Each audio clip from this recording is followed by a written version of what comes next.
Well, if you can't get up for sports today, we got to have a conversation. And whether you can or can't get up for sports, we're going to have a conversation over the course of the next hour. Tom Lydon with you on the Suburban Ford 7 Sports Cave. Happy you have joined us. Happy these guys have joined us as well. Art Regner and Mike Stone are here. I asked these guys if they've worked together before, and they both said, well, we wrote a book together. Yes, we did. A very popular book, and you can still get it. And hopefully that we'll finally start to make some royalties off it. That's right. The great book of Detroit sports lists. It's a little outdated, about 3 or 4 years old, but some of them still are good. good. Steve Eiserman's all-time favorite captains doesn't get much better than that. And Matt Millen's favorite episodes of The Three Stooges. Right. We had didn't Joe Dumars do Sanford and Son? Son, yes, So, absolutely. I mean, let's face it. If you're a hardcore sports fan, it's the book for you. Absolutely. Even though it's dated. Yes. What a day. I mean, fantastic day. Plenty to talk about with the Tigers starting tomorrow. You got a big Red Wings win against Toronto Maple Leafs last night, and they're in action again tonight. But clearly Michigan and Michigan State in action. They're going to dominate the headlines in the spotlight this afternoon. As you get ready for a Sunday like this, what's the top thing on your mind? Obviously the basketball, and the fact that Michigan State playing basically a road game at the Garden against UConn. It's going to be crazy. Michigan State favored by 5.5 points. I think they win the game. I don't know if they'll cover. I just think they're too deep. Obviously, Napier, the guards for Connecticut are really good. And Appling really still hasn't done anything. I don't know why anybody guards him. But the greatest thing about Michigan State, it seems like, one game Payne is great. Next game Dawson's great. Gary Harris. This is Gary Harris's game to get off. I could agree with Michael Moore on that one, and not the Michael Moore. I mean, with Michael there. It's kind of weird. He was actually at the game. Was he? Yes. Well, he wears a state hat quite often. Let's not get into Stephanopoulos Magic is over. had better seat than Michael. Yeah, Moore. well, but no politics. Let's not get into politics. Although I think Stoney and I are aligned on the same page there. But. Well, I don't know, whatever. You've gotten conservative in your old age, Michael. A little bit. Anyway, I just want to say that I think Gary Harris is the key in this game. If Gary Harris performs at the level, and I love Gary Harris, I think he's the best player in the Big Ten. Nick Staus's Greek brother. No, I'm sorry, buddy, but I'm telling you right now, if Gary Harris performs like Gary Harris can perform, Michigan State's going to blow this game out because Payne and Dawson are beasts. I see the Spartans winning big this game. All right, that's a quick look at the Michigan State game. That's the first game you're going to see this afternoon. The second game is going to be in Indianapolis, where Michigan is actually the underdog going up against Kentucky, who's favored by 2. Want to check in with the boys who are down in Indianapolis right now. David Solano is joined by Michigan play-by-play man Matt Shepard at Champions in Indianapolis. Thanks a lot, Tom. That's right. We are live here in downtown Indianapolis at the Champion Sports Bar and Grill inside of the Marriott here along with Matt Shepard. Shep and I are here inside, a little sunshine outside, and a lot of Kentucky fans in the lobby, Shep, as I was walking in here today. Yeah. And, of course, Kentucky just right down the road, really. Yeah, they're taking over Indianapolis now that Louisville is gone, and Kentucky has owned just about every single restaurant/bar in this city, and you can understand why. They're just a couple hours away, and they feel like this might be the year for their club. So excited to watch this ball game. You look at so many storylines. One of them is the youth on both sides of these ball clubs. John Calipari's probably got some tricks up the bag here in his bag for this ball game. Well, he's a guy who's used to these one-and-done type situation. I know it's a huge discussion point for a lot of people in sports talk radio. Is one-and-done good for college basketball or not? John Calipari continues to prove that it can work. Michigan is kind of the antithesis of that. Jordan Morgan has stayed for 4 years. John Horford is a redshirt junior. Redshirt senior. He's in his 4th year at Michigan. So we'll see what happens today. But we do know this. Okay, Michigan has had to deal with Texas, Tennessee, and now Kentucky. All very big, long teams inside. People have continued to doubt Michigan's ability to rebound and defend with these teams. The Wolverines have proved them wrong so far. They'll have to do the same today. All 3 of these teams among the top 5 in offensive rebounding in the country. Michigan will have to get after it today. Not necessarily win that battle, but control the battle, because Kentucky is a club that will try to get to the rim at every possibility they can. Can they shoot from the outside? Sure. But they are an attacking type offense. They average 83 possessions a game. Michigan to 73 possessions a game. Whoever wins that type of battle might come out on top. One of the question marks, if you're a Michigan fan, is, Kentucky's Willie Cauley-Stein, the big fellow, so the 7-foot center, will he play? Left ankle injury right now. Yeah, but Dakari Johnson came in, had a career high against Louisville. You're not losing a whole lot with Dakari Johnson, even though he doesn't play as many minutes He is a guy who's averaging a little bit less in points, a little bit less in rebounds, but only 2 in each category. Still shoots the ball at a high percentage. Still a long guy that Michigan will have to contend with if they're going to take it to the tin. You know what I'm excited to watch too is Nick Stauskas. The kid keeps blossoming every game. You get him hot in his sweet spot from beyond the arc. Yeah. He's dangerous, Shep. Yeah, I mean, I think Michigan would like to see him a little bit more involved. Get the ball in his hands. Let him create a little bit more. It's not always about shooting for Stauskas. It's been more about his distribution that has really helped Michigan, elevate their game in the NCAA tournament. The difference here against Kentucky is they're big, Dave, on the wings. Other teams are big inside, but Texas had Isaiah Taylor, wasn't a really big guy. You look at a Tennessee club, and they had an Antonio Barton. He's not a really tall guy. This Kentucky club goes 6'6", 6'6", 6'6", 6'9", and 7 feet. It's the biggest team Michigan has faced all season long. With Michigan's wing players, Robinson, Levert, Stauskas, they're all 6'6". Question is, who does Jordan Morgan match up with? Right. He loves this challenge. Right. He's been up to this challenge all postseason long. And Derek Walton. Will Derek Walton draw the assignment to James Young? 2 Michiganders, Young out of Rochester, Walton out of Detroit. They did play each other in high school when James Young first started in Troy High School. Coach Beilein, you cover the Michigan Wolverines inside out, Shep. If you're Coach Beilein, what did you tell Karis LeVert after the situation the last game and heading into this game to kind of keep his composure and confidence going? Well, because of the Josh Richardson situation and because of the Jordan McRae ability to score 19 and 24 respectively, you just keep doing what you're doing. He is Michigan's best on-ball defender. He will be the guy who's going to have the challenge of taking Aaron Harrison. Aaron Harrison might be the key to this game. I know everyone talks about Julius Randle, and for good reason. Julius Randle has 23 double-doubles, folks. That ties Kevin Love for most by a freshman in NCAA history, but second all-time to Michael Beasley of Kansas State in a single season. But Julius Randle is a guy who's going to get his, okay? The question is, how does Michigan stop Andrew Harrison, who's averaging 17 points per game in the NCAA tournament, has scored double digits in each of those games? That, I think, will be the key matchup today. So Shep and I are just getting started. Lots more from us about the big game between, of course, Kentucky and Michigan later on in the show. Tom, we're going to kick it back to you guys back there in Detroit. Appreciate it. We will check in with both of you a little bit later in this edition of the Suburban Forward 7 Sports Cave. What I've loved about Michigan, it's Jordan Morgan stepping up, not only on the court, but also with a little attitude. Yeah. He's really coming at it hard this tournament and proving himself mentally, I think, saying that he's up for every challenge. He's tough. He's going to give Randall all he can handle, but I don't know if that's going to be enough. Randall is just so good. He's going to be in the NBA next year. He's going to be a really good NBA player. And as Shep mentioned, the size they have. Michigan, they're going to compete because they do, and they're so well coached. This is going to be a real struggle for them. It really is, because Kentucky, everybody talks about, Calipari this and all. They play great pressure defense. That's what I'm worried about as far as Michigan. Michigan has not really handled the press and the inbounds really all season long. By the way, I'm glad you brought up the inbounds. Why do you have your smallest guy inbounding the ball into the basket like Spike did the other day? I would assume that he doesn't crumble under pressure, although it didn't look too good on Friday. And he's smart with the basketball. I think if you look at Michigan. And I'm not saying this because I graduated from Michigan and I love Michigan and it's a great school, but they're a very smart basketball team. And I think that's where people underestimate Michigan, is that they're not going to get rattled. Right. They play their system.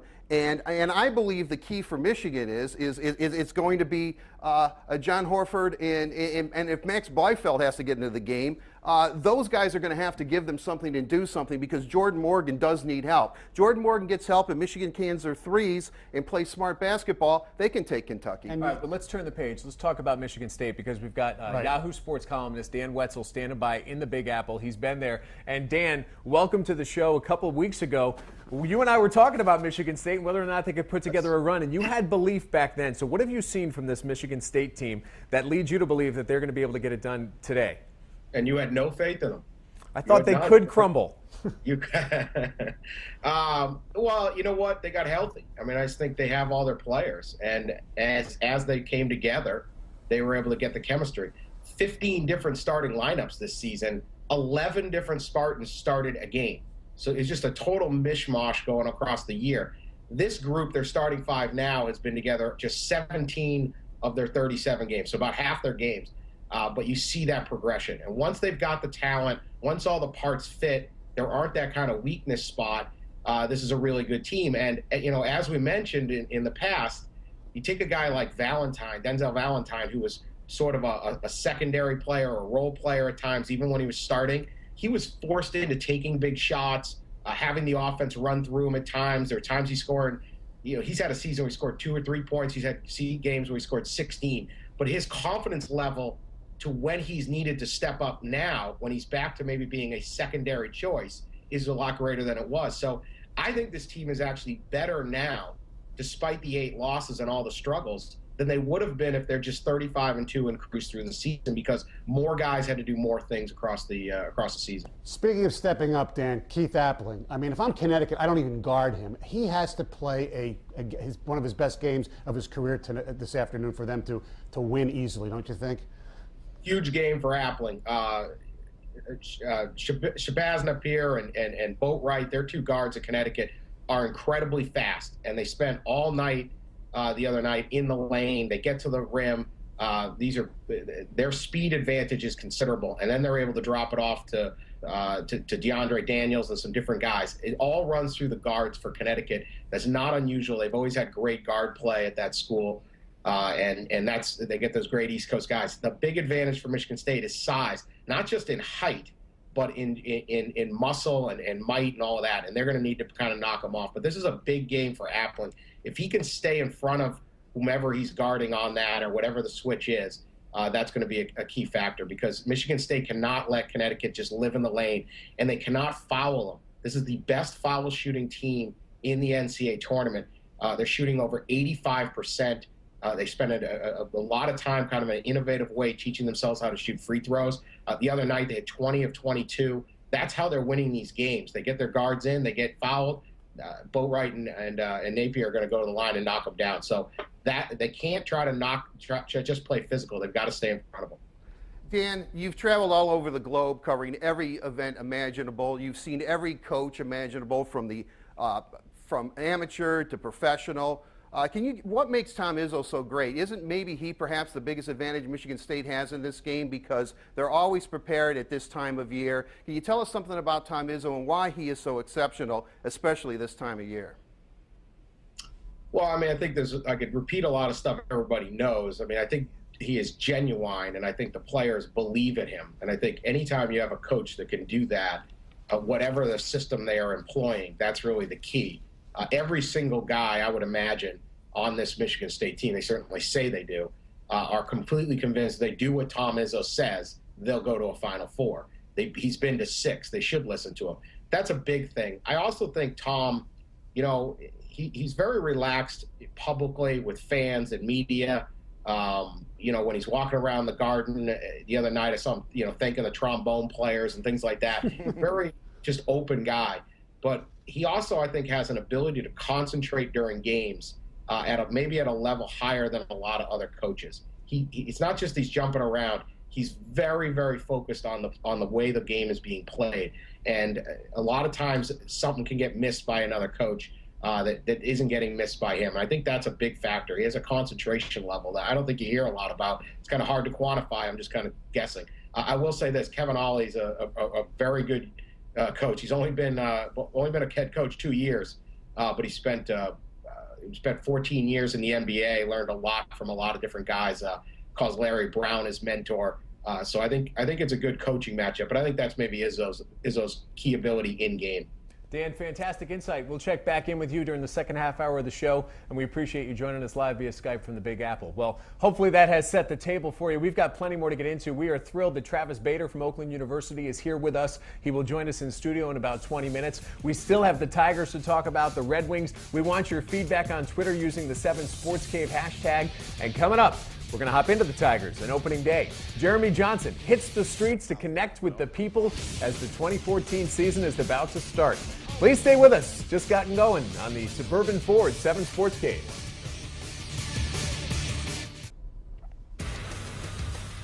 Well, there's a look at downtown Detroit. That place will be hopping tomorrow. Comerica Park getting set for opening day 2014. It'll be the Tigers and the Royals getting it going in 55-degree weather, when Omar Infante and the Kansas City Royals will be in town, and it does appear that he's going to play. He's been a little dinged up.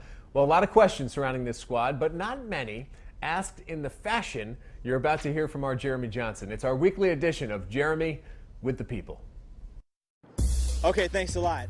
All right, so opening day is just around the corner. So we're here in downtown Detroit asking people questions about baseball, the Tigers, seeing just how ready they are for the start of the season. Let's go.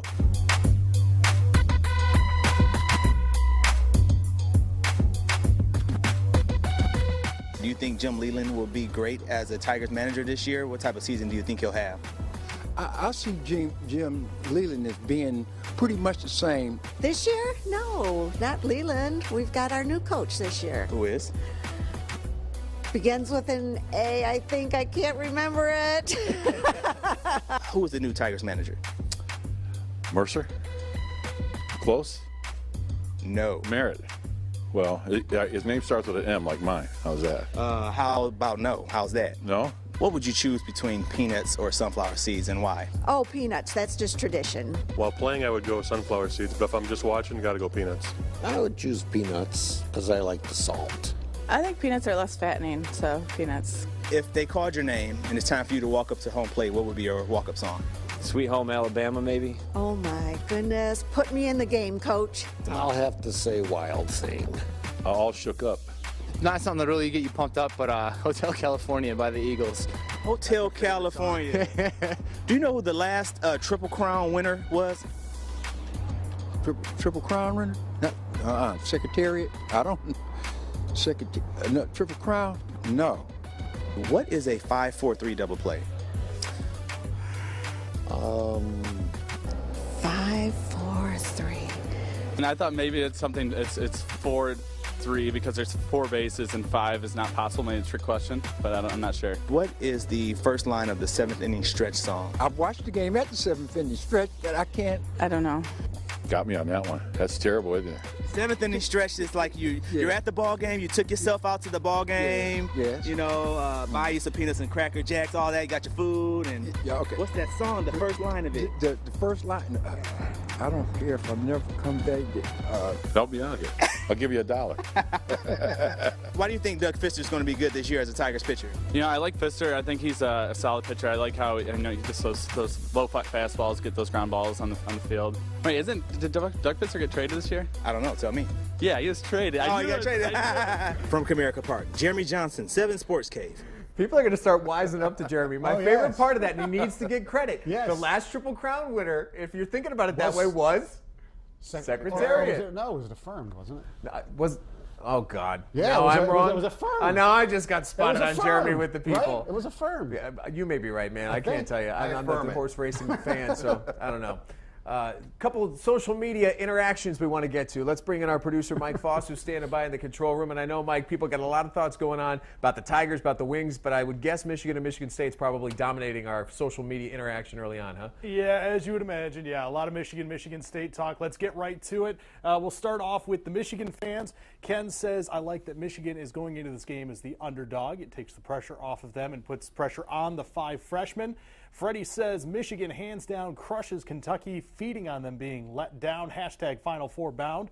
Joseph saying that Michigan can pull it off due to the fact that they have great leadership and chemistry. Big help that Cauley Stein is out today. And we've got one Spartan fan checking in. Dave says Gary Harris due for a breakout postseason game. Guys, we'll send it back to you. That's what we said. It's up to Gary Harris. I agree with that. I think look, Gary Harris is a tremendous ball player. I was surprised at what happened against Virginia. I think he rebounds well, and that bodes well for the Spartans. 6 freshmen, 3 sophomores, and 1 senior comprise the 10 guys who will start in that Michigan-Kentucky game today. And if Mitch McGarry was there, that 1 senior probably wouldn't be on the court. You'd be talking about 6 freshmen and 4 sophomores. Right. I mean, Michigan, the more experienced team, might that benefit them at all today? I think it has to. It will help them, but remember one thing. There was a team, I don't know, about what, 15, now how many years ago? Over 20 years ago, that had a lot of freshmen that actually went to the Final Four when they were freshmen, right? And they wore maize and blue. I can't recognize that. I'm sorry. Yes. I mean, so what are you talking about? There is a little precedent. That never here. existed. That never even happened. Hey, don't overlook the fact that Kentucky just did this a couple of years ago with Davis leading the way. Yes. Well, let's face it, in all honesty, whatever you think of John Calipari, those kids are here to play basketball. They're there to go to the next level. So I don't think it's going to be that as much effect as we want. What classes are they going to take next semester? What do you think? I think they're going to be taking all NBA classes, wherever, hopefully a couple of them might be some Pistons. Maybe they can turn that around. But, I think the reason they're at Kentucky, and I'm not making a judgment on Kentucky, is to play basketball, is to do exactly what they're doing. Be in a regional final, go to a Final Four, win a national championship, and then go into the NBA. They're following the rules. Unfortunately, I think the rules are messed up a little bit. Keep your social media comments coming in using the 7 Sports Cave hashtag on Twitter. We're going to take a break, step away. When we come back, we're going to go over to our other set. In fact, let's do it now. Go to the and we're going to do the can't wait. fast 5 Bloody minutes. Marys? Coming up, Bloody Mary steak sandwich. Put it on the Underwood bill. Underhill. I'm all messed up today.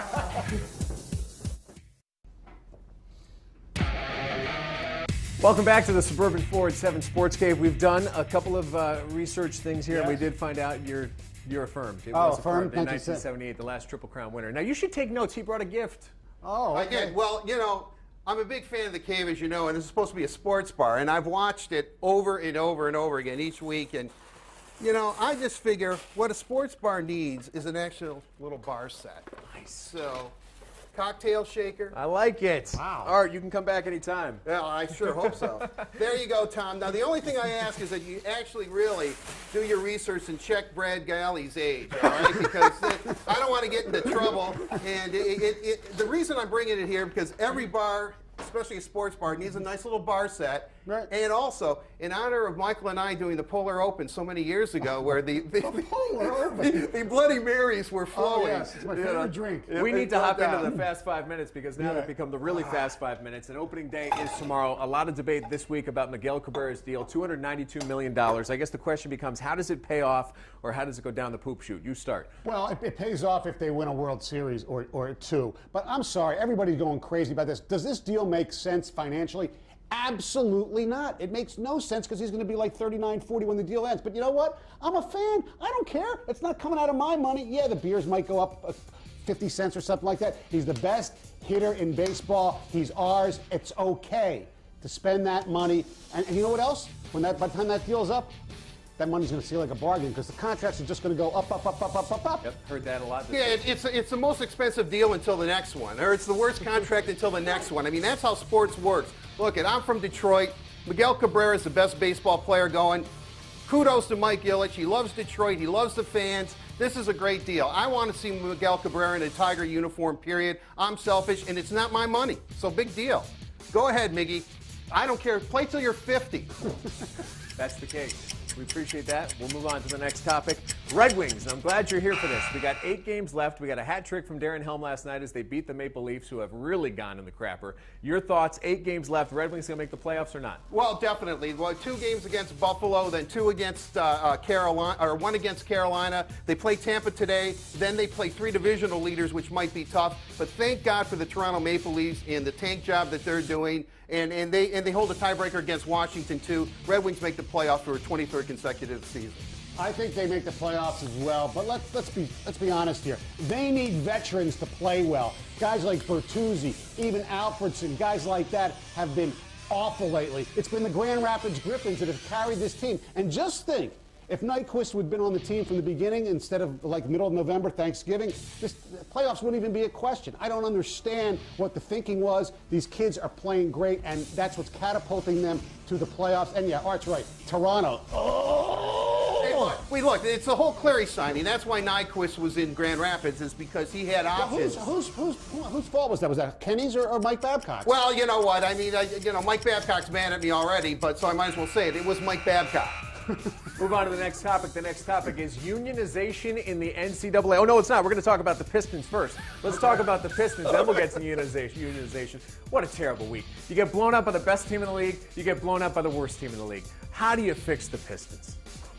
Tom Gorse moves them when we get a franchise team here? No, I have no idea. No, you know what? I'll tell you something. I am just completely heartsick by the Detroit Pistons and what's been going on. I mean, since they had Insurrection City a couple of seasons ago, and, Karen Davidson gutted the franchise. She didn't do anything. Their ownership, I think it's their ownership. Their ownership is confused. They don't know what to do. And, Tom Gorse might be committed if you were putting together, a revival act from the 70s or something, or, a new Soul Train or something.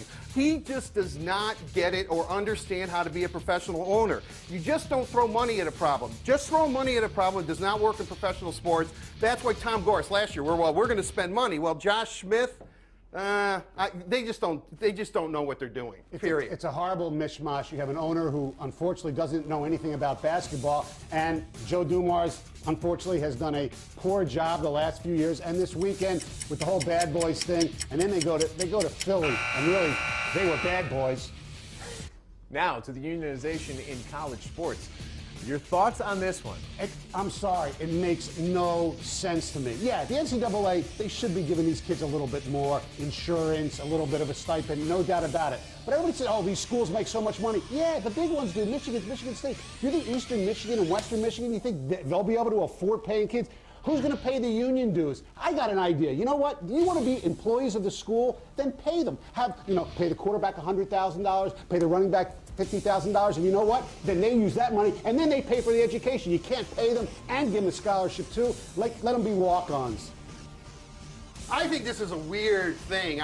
This has to go down to medical. It has to be for medical protection. That's the only thing I can think of. That if a player gets hurt, that he could be taken care of for the rest of his life, or if he gets hurt and he can't go to the next level as he thinks he should. But there's like 30 some odd sports in college. I mean, what are you going to do? Unionize everybody? Michael's right. Who's going to pay for this? I mean, I think this is a really bad precedent that we certainly haven't heard the last of. What's going to happen is I think that eventually this will go through the court system. Tomorrow's an awesome day. It is the rite of spring in Detroit. It is opening day. This will be my 10th one here. You guys have seen many more. What's your favorite part of opening day in Detroit? My favorite part of opening day is leading up to opening day. I mean, I go back to when I was a kid. I'd go to the party store, the baseball cards in yet. I'd always wait for Pride of the Yankees with Gary Cooper's Lou Gehrig and then William Bendix and the Babe Ruth story. I mean, just setting it up, the anticipation of that day. And then once it hit, going to the ballpark, especially Tiger Stadium, walking up, seeing that field for the first time, it just doesn't get any better. There's just something special about baseball, and I think it's because it's there's no clock, and you can just kind of let your mind just kind of go at ease and just enjoy the game. My favorite part about opening day in Detroit is that first hot dog. It's baseball. And all the buzz around the parties going on, the block party at Grand Circus Park that 97 Won a Ticket and the other CBS stations are putting on. We'll be live from the Hockey Town Cafe at 6 a.m. It's a holiday. People take off for the opening day of baseball around here. It doesn't happen in many other cities. I don't want to call you out, Michael, but your first hot dog, it's the first Bloody Mary. Let's be honest here. That happens more than opening day, though. Every day. All right, hey, all right, I'll give you that one. I just ask everybody to be safe and have a great time. And now, very fittingly, we're going to get into some more Tiger talk with a guy who's going to be making his first appearance as a Tiger in opening day here at Comerica Park. Ian Kinsler, the new second baseman for the Detroit Tigers, is joining us live down at Comerica Park. We appreciate a couple of minutes. Ian, welcome to town. Your first reaction to Comerica Park wearing the Tiger uniform there today. Wearing Tiger uniform is definitely a different feel. I didn't know what the home clubhouse looked like. I hadn't been in there yet, so I was trying to get my bearings and just get used to the things around me in the clubhouse. But as far as coming out of the ballpark, I played on this field before, and it's just nice to be sitting on the third base side instead of the first base side. How different, Ian, do you think this Tiger team is going to be than the one that you faced when you were a member of the Rangers? I have no idea. I mean, it's a long season. We have 162 games. We feel confident coming out of spring training. We feel like we're a team that's going to be able to score a lot of runs and score runs in different ways. We have a lot of different weapons and ways to score runs, and I think we're going to do that. I think obviously with the pitching staff that we have, if we can just figure out a way to put up some runs on the board early and let those guys be comfortable, I think we're going to have a really good summer. Fans are freaking out about the shortstop issue. Should we chill ourselves? You think everything will be okay? Yeah, we'll be all right. We'll be all right. We got Alex Gonzalez has been around. He's played a lot of games in the big leagues. He's been in playoff situations. He's been on really good teams. He knows what this is all about. And then Andrew Romine is a guy that's going to pick the ball up every time, throw it across the diamond. He's not going to wow you with anything, but he's just going to do everything really well. So we have the position covered. It would be nice to have Jose out there, but it's really not a worry for us. Ian, you're in the old English D now, but can you tell us what it was like to be an opposing player playing in Detroit? I hated it. I didn't like it. The fans are into every pitch. It's a tough crowd to play in front of when you're wearing the other jersey, and I respect that. I've played a postseason series here, and it was just a great series. It's an unbelievable atmosphere, and I'm looking forward to getting back and playing in that atmosphere with the Tiger jersey on. I don't mean to interrupt you, Ian, but I want to publicly apologize here because I'm sure I heckled you many, many times over the years. And, hey, the beer's cheap at Comerica, and I was feeling no pain, and that liquid courage made me very brave. So please accept my apology.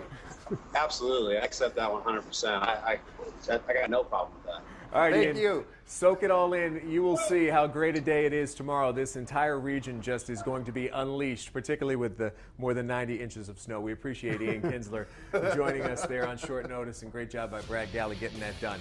On the other side of the break, we're going to shift our conversation back to college basketball, and we are thrilled to be joined by this guy you're looking at right there. Travis Bader. Nobody in the history of NCAA basketball has hit more three-pointers. We'll talk to him about that, plus his thoughts on today's matchups as the Suburban Ford 7 Sports Cave continues.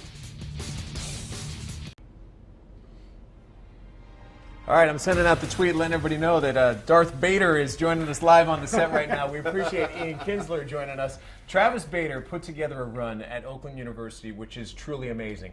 Here's a guy who came out of Okemos High School, was known to be a shooter, but didn't get the big name offer from the big name school. He made the most out of what he got. He worked with Greg Campy, and nobody has made more three-pointers than you have. Congratulations, first of all, on an amazing career. Thank you for joining us here. And your thoughts on what you were able to accomplish over the course of your 4-year career? I just made the most of it. My dream ever since I was a young kid was to play Division I basketball. I wanted to play in the NBA, still do, and I had a lot of people throughout the way tell me that was not going to happen. And for me, that's just motivation in itself. And I'm just happy that I had the career I did at Oakland, and I'm happy that, Coach Campy gave me an opportunity to play there. And, I just owe it all to hard work. You know what the best thing is? He passed J.J. Redick. Everybody hated J.J. Redick. It's great. He's no longer #1 in the record. But when you made the shot that did it, what went through your mind? Kind of just relieved, actually. Went through the whole season, and that's all anybody was talking about. And, I'm kind of a team-first kind of guy. Kind of want to put the individual stuff to the side. But, when I hit that shot, I was kind of relieved, and I feel like an elephant just jumped off my back. When somebody does something extraordinary like you, we just think that obviously it's a God-given talent. From like 2 months old or something, you picked up a basketball and you could make baskets. Can you talk about the work, the preparation, and how you got to this point? Yeah, a lot of people think that. A lot of people just think I have this gift to shoot the ball, but honestly, growing up, I had an ugly shot. My dad gave me a lot of grief over it, and so I worked really hard to fix that. And throughout the years, it's just one of those things. It's hard work. It's not that something that comes naturally. You got to work every single day, and I'm in the gym 2-3 times a day trying to fix it and work on it. Everybody looks at Michigan and they think that they're just a three-point shooting team, and if they're not hitting the three, you've seen them play. Is the three-point? I know it's key to them, but is that all they are? I don't think so.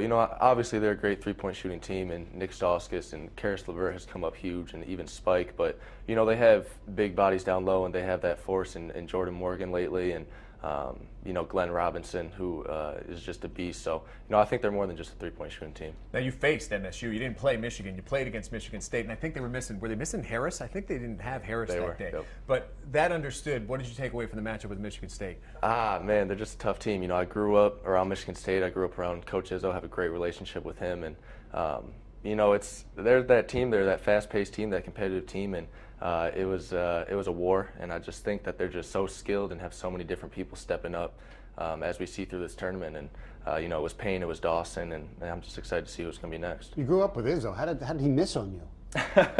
Well, coming out of high school, I was 165 pounds. I was 2 inches shorter than I am now. So, I don't blame him. I wasn't that superior athlete or anything like that. Yeah, coming out of high school, I was 165 pounds too. But I didn't get a basketball scholarship either. But I'm real curious. You got this big thing going up at the Final Four. Are you going to win this three-point competition or not? I mean, you have to, right? I mean, the pressure's all on you.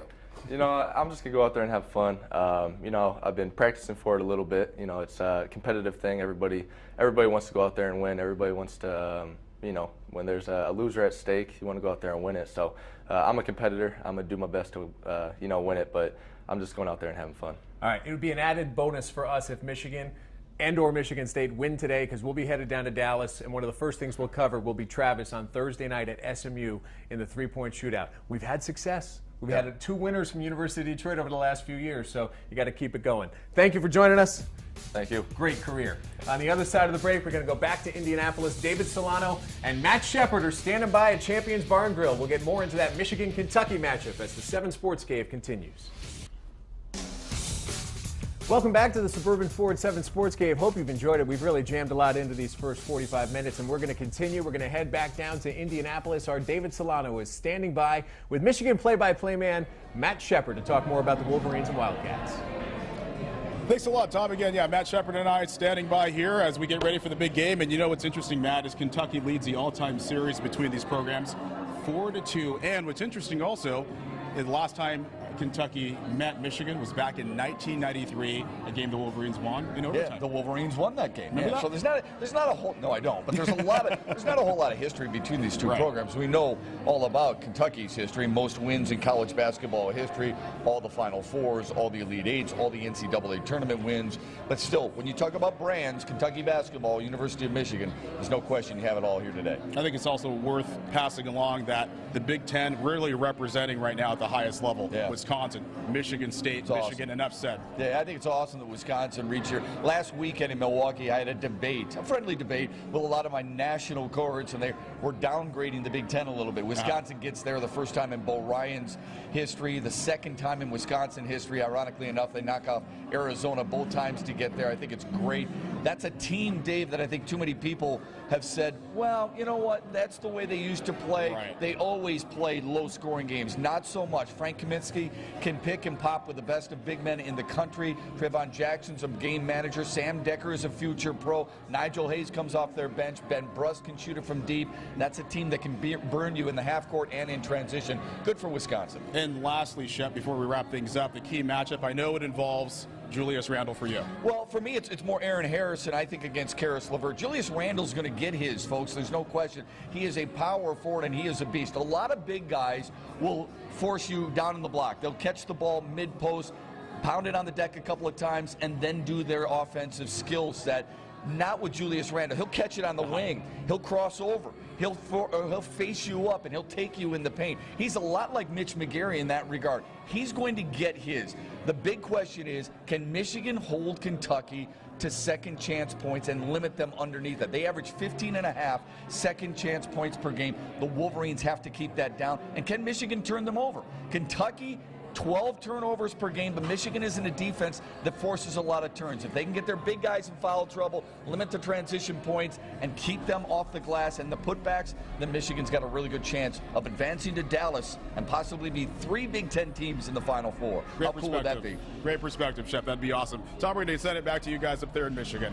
Appreciate it. Of course, you can hear Shep on the call on WWJ. That game starts at 5:05, but the action gets started today at 2:20 when Michigan State takes on UConn. And standing by in the Big Apple is Dan Wetzel from Yahoo Sports. And Dan, I guess at this point of the game, we want to get your thoughts on what you think is the key matchup between the Spartans and the Huskies today. Well, I think a little bit we went over it earlier, but it's Michigan State's guards, particularly maybe Keith Appling, stopping. I always say his name wrong. Here. Yeah, and Boatwright, and keeping them out of the lane. I get too many names going, but that's their key. The UConn guards are so fast. They get to the lane, they get fouled. They're shooting over 85% from the free throw line in this tournament.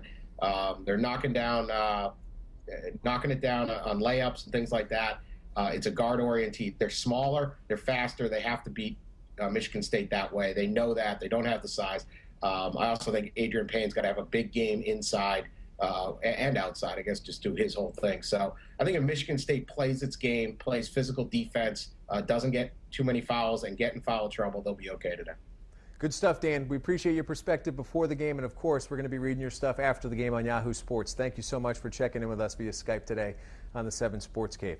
When we come back, we're going to check in again with your comments. Use the hashtag 7 Sports Cave on Twitter, and then we're going to share our final thoughts with you as we wrap up this jam-packed edition, a great pre-opening day regional final edition of the 7 Sports Cave right here on WXYZ. Stay with us. Well, it's been a good edition of the 7 Sports Cave. Glad to have Art Regner and Mike Stone along for the ride. We've jammed in a lot with Ian Kinsler, with Travis Bader, Shep, and David, and of course Dan Wetzel in New York City. and your comments as well using the hashtag 7SportsCave on Twitter. Let's check back in with our producer, the guy who keeps it all together, the glue of this show, Mike Foss. What do you got cooking? Well, yeah, with everything we talked about with opening day in the Red Wings and yet still Michigan State dominating the conversation, people using the hashtag 7SportsCave. Let's see what the Wolverines and Spartans fans are saying. Brandon says Michigan State needs strong play from Trice off the bench. Hope both Michigan schools can pull through. Troy says Dick Vitale picked against Michigan, so that means we win then. Go Blue. Kyle says Payne, Dawson, and Harris will be too much to handle for the Huskies. Sunday fun day in Detroit. Back to you guys. It seems at this stage of the game, everyone's looking for their little X factor. Everyone wants to be able to look back at these tweets at about 4 o'clock this afternoon and say, boom, retweet. See what I said? Yeah. Kind of the vibe, right? Pretty much. That's what it is. I mean, you're keeping your own scoreboard.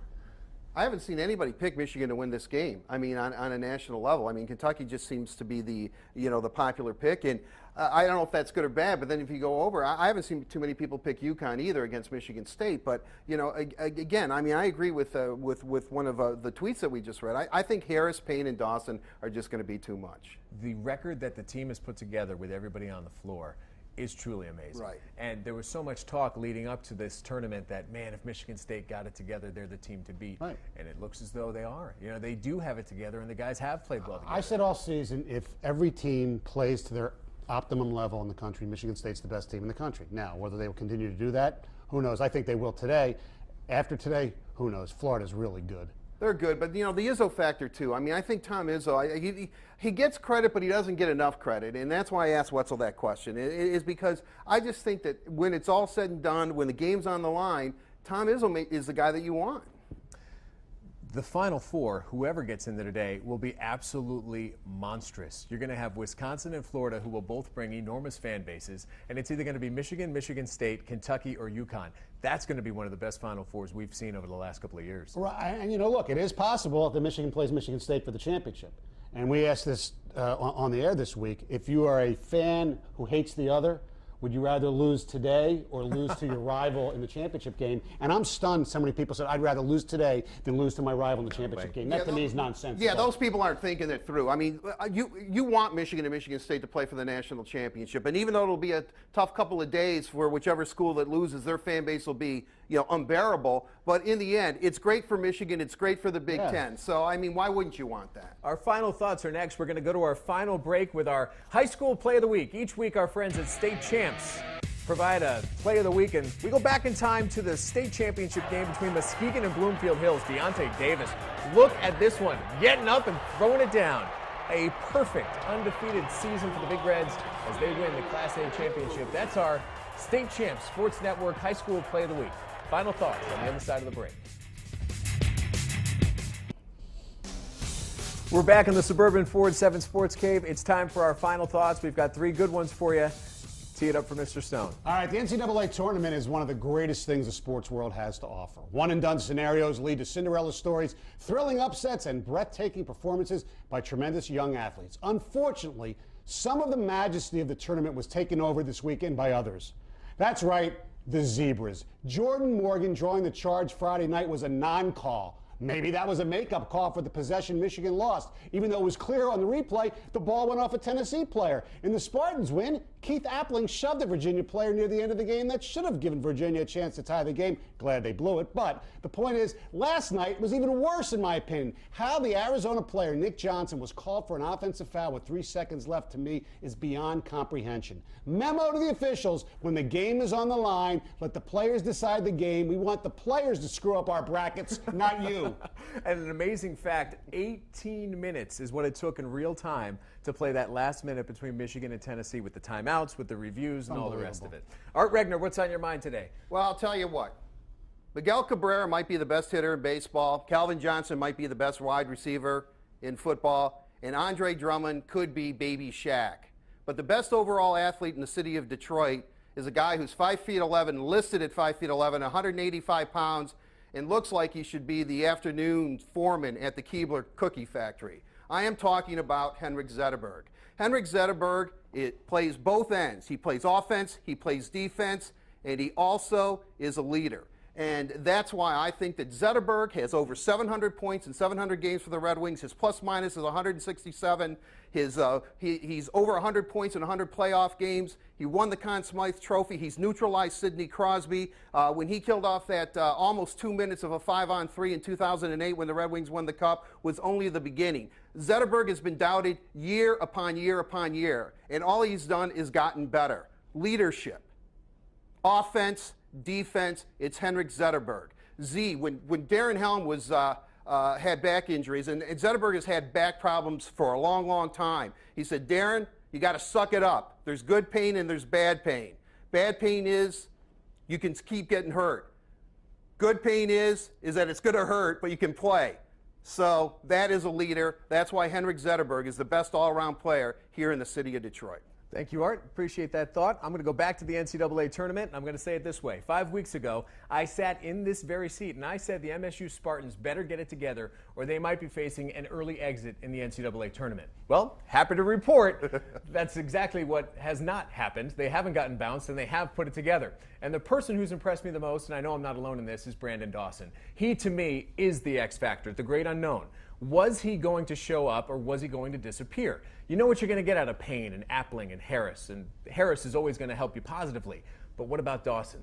Big moments demand your best performances, and Dawson has answered the call through MSU's first 3 tournament games. If he does so again today against UConn, I think the green and white are going to be cutting down the nets and on their way to Cowboy Stadium. March makes memories, and Dawson has given us some good ones this year. That's my final thought. I appreciate you guys being here. Hope you had a good time. As always. It was a blast. Thank you very much. Really a great Sunday. And as always, you can continue the conversation with us using the hashtag 7SportsCave. You can always send us emails. You can get us on Twitter. We love having the conversation with you. Thanks for joining us, and enjoy today's games.